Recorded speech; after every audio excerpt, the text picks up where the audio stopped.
রথের সিদ্ধান্তে উপনীত করেছেন আমাদের এই মন্দির প্রাণ তাদের মনোবাঞ্ছা পূর্ণের জন্য ভগবান শ্রীকৃষ্ণের কাছে এবং তাদের আমরাও কামনা করি ভগবান শ্রীকৃষ্ণ ঠাকুরের কাছে।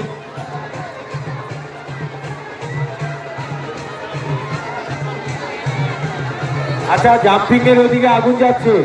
যারা বাজি ফোটাচ্ছ একটু সাবধানে করো, আগুনটা যাতে না যায় সেটা দেখবে, যেহেতু ওটা ওদের পাম্পিং এ প্লাস্টিক